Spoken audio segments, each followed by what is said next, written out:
I'm Michelle, and we're going to talk about how I and you can use mindfulness, compassion, and connection to find your inner calm and a little more sanity in your parenting.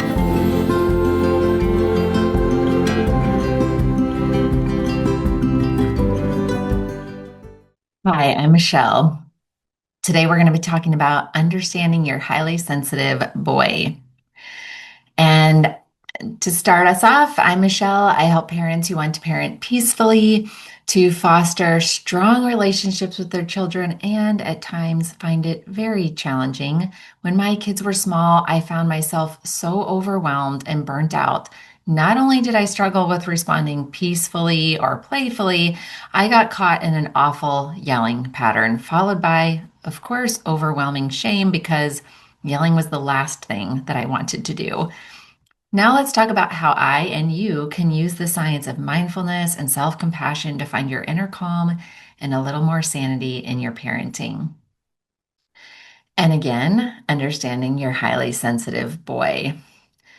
Today is the last day, in case you haven't heard, to sign up for the February cohort of Yelling to Connecting course, where we dive deeper into your parenting blocks, how to regulate your nervous system and respond calmly, even in the most challenging parenting moments. So, back to today's show. It's easy as parents for us to get caught in fears, and such as, what does it mean if my kiddo doesn't like sports?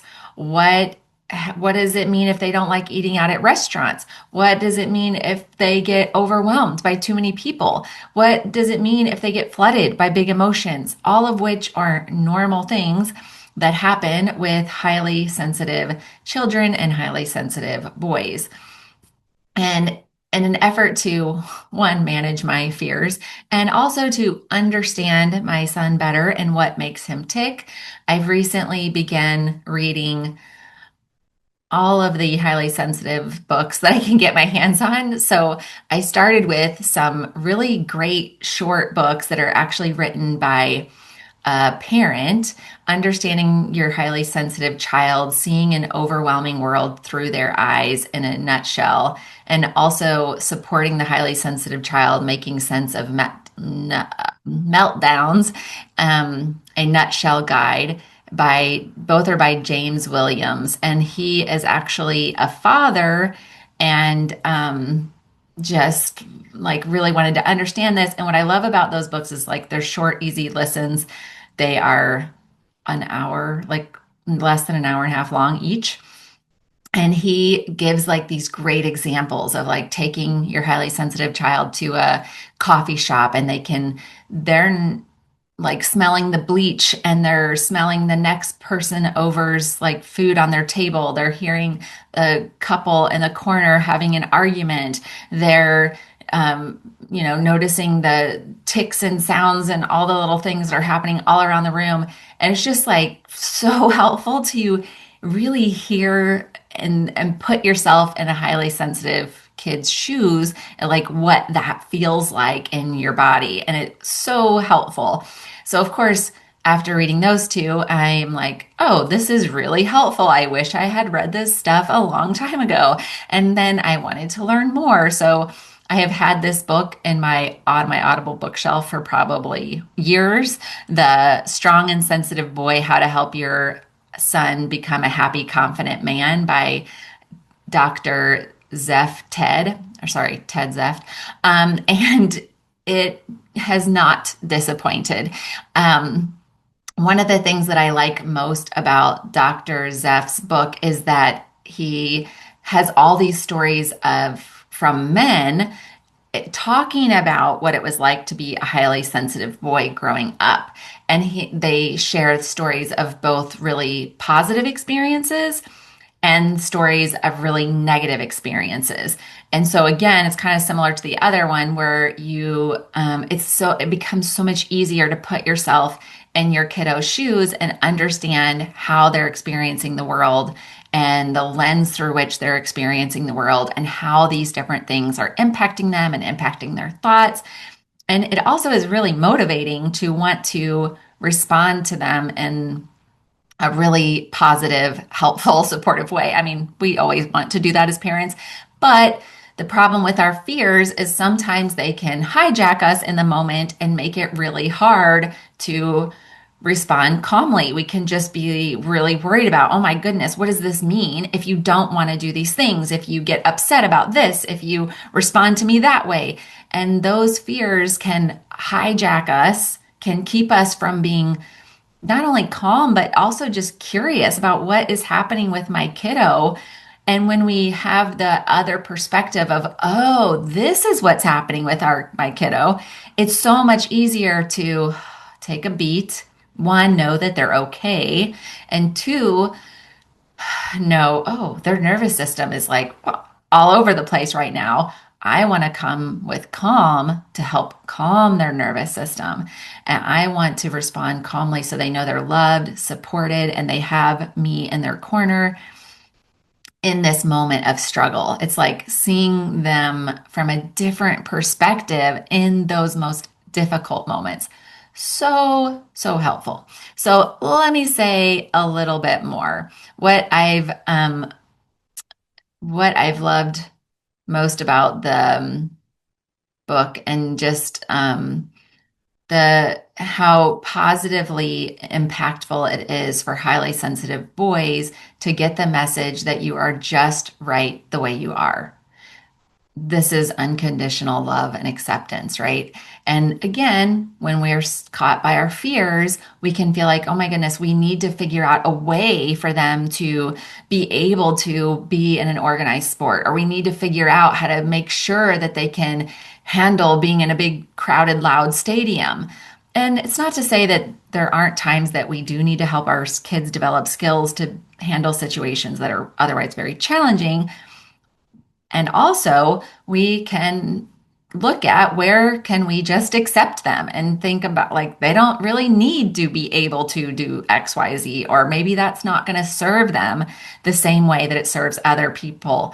So, like organized sports, I think is a great example because organized sports have so many positive benefits. I mean, I can think of, so many things that offers to kids, and it doesn't mean it's for everybody, and it doesn't mean that it's something terrible if a kiddo, like a highly sensitive boy, is like, no, thanks, this is not my cup of tea. There might be other things that they're really into that are just as positively beneficial to them. So, going back, how positively impactful it is for highly sensitive boys to get the message from us, I love you just the way you are right now, and how really impactful the message of unconditional love and acceptance is for a highly sensitive boy. Of course, that's true for every child, but especially for highly sensitive children. And when we get stuck in fear, we can't zoom out, and we're less able to zoom out and see the bigger picture that my child has strengths and that these are strengths that I can celebrate with them. So if you're like, what is highly sensitive person? What is a highly sensitive child? What is a highly sensitive boy? What are you talking about? Go over to HS Person, H as in highly, S as in sensitive person, hsperson.com. That is developed by Dr. Elaine Aron, who's kind of did the groundbreaking research on highly sensitive people. And there is a quiz there, and you can learn about, am I a highly sensitive person? Is my child highly sensitive? So go check that out. So 3 tips for responding to your highly sensitive boy. So one is our fear might say, oh my gosh, they're having, let's say, a meltdown about something. And our fear might say, what's wrong with my child? Why are they reacting or responding this way? Fear, panic, flooded with thoughts of worry. We can shift to, what does my child need from me in this moment? My child's struggling. My child's having a hard time. What are they needing from me in this moment to help them feel supported, to help them know that they're not alone, which of course will help calm their nervous system. Number two, instead of harsh correction or punishment to difficult behaviors, you can explain, not when their nervous system's hijacked, but when they're calm. You can explain what you need them to do or not do. So, an example of like if your kiddo is like, why do I have to unload the dishwasher right now? It's not a big deal. Like, can I just do it later? Or you ask them to unload the dishwasher and they just ignore you, or whatever it is that may be happening that may be difficult, that may you want to come in and kind of be like, do it now, right? Okay, gonna take a breath. Instead, can you please unload the dishwasher before you go outside because I need it to be unloaded so as I'm cooking dinner, I can start putting dishes into it. It's really helpful to remember with a highly sensitive kid that they don't respond well to the harshness, but they are very thoughtful. And when they hear something like that, they'll be like, oh, okay, that makes sense. And I'm not saying that everything's always going to be easy breezy. And give it a try, see how it goes. So instead of the harsh correction, letting them know what you want them to do or not do and why.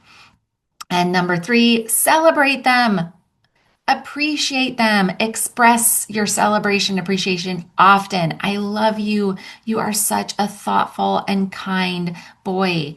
You are such a sweet brother to share your bike. That was really kind of you to help your little brother. You stayed really calm when your little sister broke your toy. Every time you see them doing something positive, that helps them feel like that they're doing the right things. And that feels really good to them. And that'll help them want to keep doing it. These messages have a huge positive impact on highly sensitive boys and highly sensitive children. And of course, all children. And I really would love to hear how it goes trying out these things with your highly sensitive kiddo.